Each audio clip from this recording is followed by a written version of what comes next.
السلام علیکم ورحمۃ اللہ وبرکاتہ۔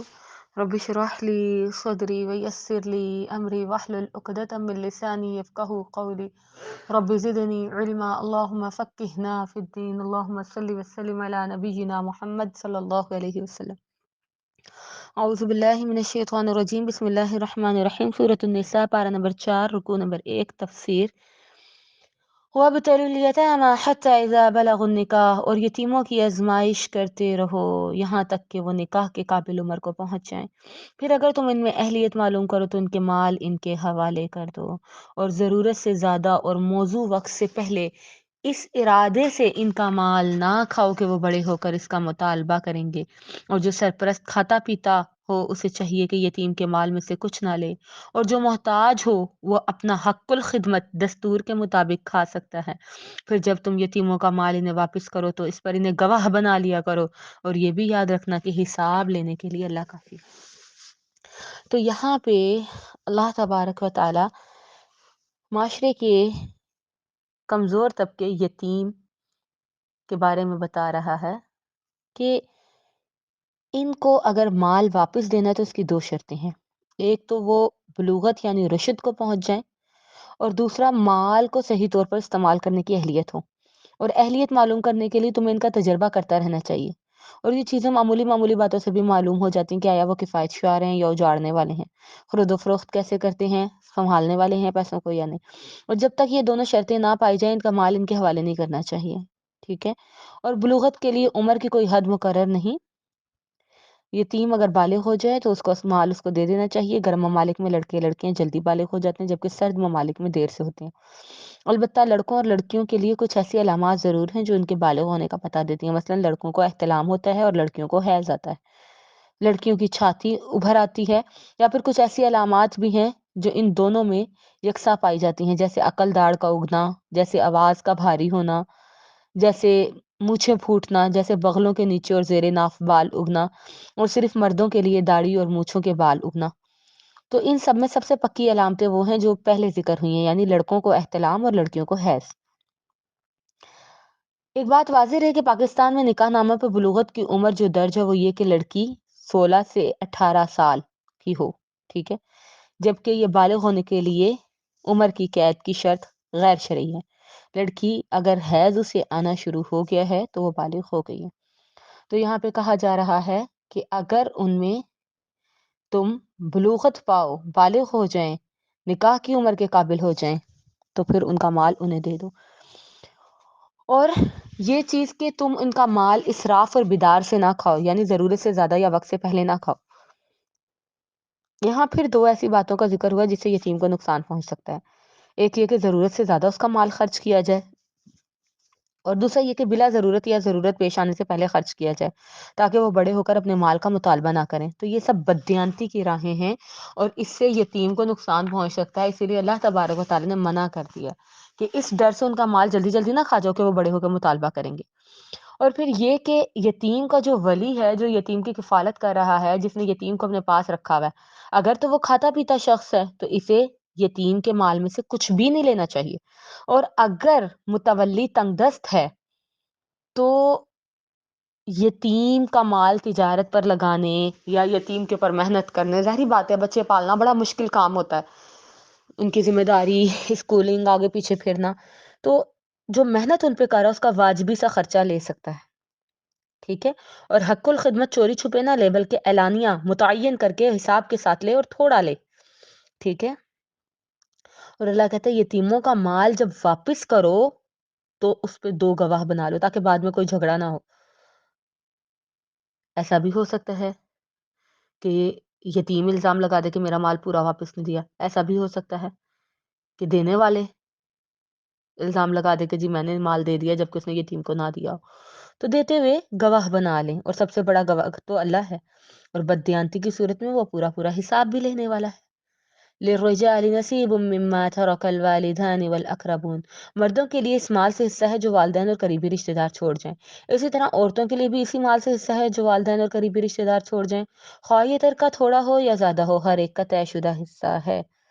عرب میں عورتوں کو میراث میں شامل کرنے کا دستور نہیں تھا، بلکہ عورت تو خود ورثہ شمار ہوتی تھی، اور جس طریقے سے مال تقسیم ہوتا تھا اسی طریقے سے آدمی کے مرنے کے بعد اس کی بیوہ بھی وراثت میں شامل ہوتی تھی، اسے بھی تقسیم کرتے تھے۔ تو اس آیت کی روح سے اللہ نے عورت کو اس ذلت کے مقام سے نکال کر وراثت میں حصے دار بنا دیا، ٹھیک ہے۔ تو اس آیت سے جو احکام پتہ چلتے ہیں وہ یہ کہ میراث میں عورتوں کا حصہ ہے، ورثہ چاہے تھوڑا ہو یا زیادہ ہو، جائیداد منقولہ ہو یا غیر منقولہ، وہ تقسیم ہوگی، اور قریبی رشتہ داروں کی موجودگی میں دور کے رشتہ دار محروم ہوں گے، اور ان قریبی رشتہ داروں کا حصہ بھی مقرر ہے، جس کی تفصیل اسی صورت کی آیت نمبر 11 اور 12 میں ہے۔ اور عورتوں کے علاوہ چھوٹے لڑکوں کو بھی عرب میں وراثت سے محروم رکھا جاتا تھا، اور ورثے کے مالک صرف بیٹے سمجھے جاتے تھے جو دشمنوں سے لڑنے اور انتقام لینے کے اہل ہوں۔ تو اس آیت کی روح سے اللہ نے چھوٹے لڑکوں کو بھی برابر کا حق دلایا، کیونکہ حقیقتاً یہی بچے یتیم ہوتے ہیں نا، چھوٹے ہوتے ہیں۔ اور پھر یہ چیز کہ حتیٰ کہ پیٹ میں جو بچہ ہے اس کا بھی وراثت میں حصہ مقرر کیا گیا۔ اللہ کہتا ہے ہر ایک کا حصہ مقرر کردہ ہے، مردوں کے لیے بھی عورتوں کے لیے بھی۔ وَإِذَا حَضَرَ الْقِسْمَةَ أُولُو الْقُرْبَى، اور جب تقسیم ترکہ کے موقع پہ قرابت والے غیر وارث یتیم اور مسکین موجود ہوں تو انہیں بھی کچھ دے دو اور ان سے اچھے طریقے سے بات کرو۔ یہاں پہ یہ کہا جا رہا ہے کہ جب میت کی وراثت تقسیم ہو رہی ہے تو تقسیم کے وقت وہ لوگ جو کہ وارث نہیں ہیں وہ بیٹھے ہیں، اور وہ یتیم ہیں، چھوٹے ہیں، یا غیر وارث ہیں، یا مسکین ہیں۔ مسکین یتیم وہ جس کے سر پہ باپ نہ ہو، مسکین وہ جو جس کے اخراجات صحیح طرح پورے نہ ہو رہے ہوں۔ تو اللہ کہتا ہے اگر ترکے کی تقسیم کے وقت محتاج یتیم فقیر قسم کے لوگ یا دور کے رشتہ دار بھی آ جائیں تو عذرا احسان انہیں بھی کچھ نہ کچھ تھوڑا بہت دے دو۔ تنگ دلی یا تنگ ظرفی سے کام نہ لو، اگر ایسا نہیں کر سکو، دے نہ سکو تو کم از کم انہیں نرمی سے جواب بھی دے دو، مثلا یہ کہہ دو کہ یہ مال یتیموں کا ہے، یا میت نے تمہارے حق میں کوئی وصیت وغیرہ نہیں کی، اس طریقے سے قولا معروفا، اس موقع پہ بھی ان سے معروف بات کرو۔ وَلْيَخْشَ الَّذِينَ لَوْ تَرَكُوا، لوگوں کو اس بات سے ڈرنا چاہیے کہ اگر وہ خود اپنے پیچھے چھوٹی چھوٹی اولاد چھوڑ جائیں اور انہیں ان کے متعلق کتنا اندیشہ ہوتا ہے، لہٰذا اللہ سے ڈرتے رہیں اور سیدھی صاف بات کریں۔ تو یہاں پہ کہا جا رہا ہے کہ اگر تم اس حال میں مر جاؤ کہ اپنے پیچھے چھوٹی چھوٹی اولاد چھوڑ جاؤ تو تمہیں تو ضرور یہ خیال آئے گا نا کہ میرے بعد ان بچوں سے بہتر سلوک ہو۔ ایسے جو بچے یتیم ہیں، تمہارے زیر کفالت ہیں، تو اللہ سے ڈرتے ہوئے ان سے اچھا سلوک کرو، اور کوئی ایسی بات نہ کرو جس سے یتیموں کا دل شکستہ ہو۔ جو بھی بات کرو ان کے حق میں بھلائی کی ہونی چاہیے۔ عرب میں یتیموں اور بیواؤں سے بڑا حقیر سلوک کیا جاتا اور تھا، اور موجودہ دور میں بھی یتیموں کو دھتکارا جاتا ہے۔ تو کہا جا رہا ہے کہ تم ڈرو کہیں اپنی اولاد نہ یتیم کر جاؤ۔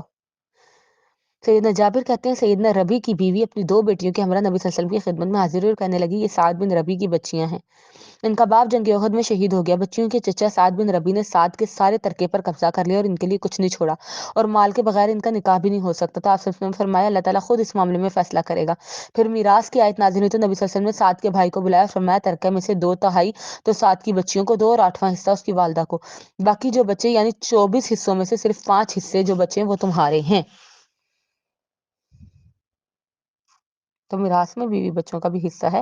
تمہیں اس بات سے ڈرنا چاہیے کہ اپنے پیچھے اگر تم چھوٹی اولاد چھوڑ جاؤ تو ان کا کیا بنے گا۔ اللہ سے ڈرو، سیدھی سچی بات کرو۔ ان الذین یاکلون اموال الیتامی، جو لوگ ظلم سے یتیموں کا مال ہڑپ کر جاتے ہیں در حقیقت وہ اپنے پیٹ میں جہنم کی آگ بھرتے ہیں، ان قریب وہ جہنم میں داخل ہوں گے۔ تو یتیم کا مال کھانا کبیرہ گناہ ہے۔ نبی صلی اللہ علیہ وسلم نے فرمایا 7 ہلاک کر دینے والے گناہوں سے بچو۔ صحابہ نے پوچھا وہ کون سے؟ فرمایا اللہ کے ساتھ شرک کرنا، جادو کرنا، کسی جان کو جسے اللہ نے حرام کیا اسے ناحق قتل کرنا، سود کھانا، یتیم کا مال کھانا، اور لڑائی میں پیٹ پھیر کر بھاگ جانا، اور پاک دامن بھولی بھالی عورت پر تہمت لگانا۔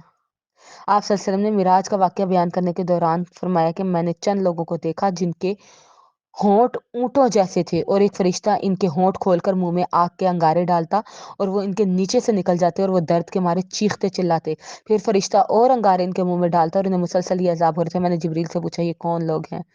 تو جبریل نے جواب دیا یہ وہ لوگ ہیں جو یتیموں کا مال ناحق کھاتے ہیں۔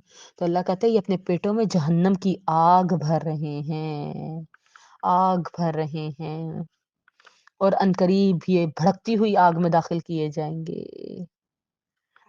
تو اللہ سے دعا ہے کہ اللہ ہمیں یتیموں کے ساتھ بہترین سلوک کرنے کی توفیق عطا فرمائے۔ یتیم چھوٹے بچے ہوتے ہیں نا، باپ مر جاتا ہے، بچے چھوٹے رہ جاتے ہیں، تو جو بڑے چچا ہوتے ہیں یا جو بڑے بھائی ہوتے ہیں وہ ان کے حصے پہ قابض ہو جاتے ہیں۔ وقتی طور پہ تو یہ ہوتا ہے کہ جی ہم مال کی نگہداشت کے لیے جو ہے یہ سب کچھ کر رہے ہیں، تو اس کے بعد جو ہے آہستہ آہستہ قبضہ مکمل ہو جاتا ہے، اور پھر جو ہے وہ کہاں گئے یتیم اور کہاں گیا ان کا حصہ اور کہاں گئی ان کی میراث، یہ ساری چیزیں جو ہے معاشرہ جو ہے یتیموں کے ساتھ بڑا برا سلوک کرتا ہے۔ یہ معاشرے کا حقیر طبقہ ہے، اسی لیے اللہ تبارک و تعالیٰ نے ان کے لیے خاص طور پہ بہت سے احکام نازل کیے ہیں۔ تو اپنے ارد گرد دیکھیے کوئی یتیم تو نہیں، اس کی کفالت کا ذمہ اٹھا لیجیے۔ انا وکافل الیتیم فی الجنۃ ھکذا، میں اور یتیم کی کفالت کرنے والا، یتیم کی پرورش کرنے والا جنت میں ساتھ ہوں گے۔ یہ نبی صلی اللہ علیہ وسلم کی صحیح حدیث ہے۔ آپ صلی اللہ علیہ وسلم نے کہا میں اور یتیم کی پرورش کرنے والا جنت میں ساتھ ہوں گے۔ حضرت عمر اس وقت تک کھانا نہیں کھا لیتے تھے جب تک اپنے دسترخوان پہ کسی یتیم بچے کو نہ بٹھاتے تھے، اسے اپنے ساتھ بٹھا کے کھانا کھلاتے تھے وقت کے امیر المومنین۔ تو یتیموں کے ساتھ احسان نیکی کیجیے۔ اللہ سے دعا ہے کہ اللہ ہمیں قرآن و سنت کو سمجھنے اور اس کے اوپر عمل کرنے کی توفیق عطا فرمائے۔ سبحان ربک رب العزۃ عما یصفون وسلام علی المرسلین والحمد للہ رب العالمین، آمین یا رب العالمین۔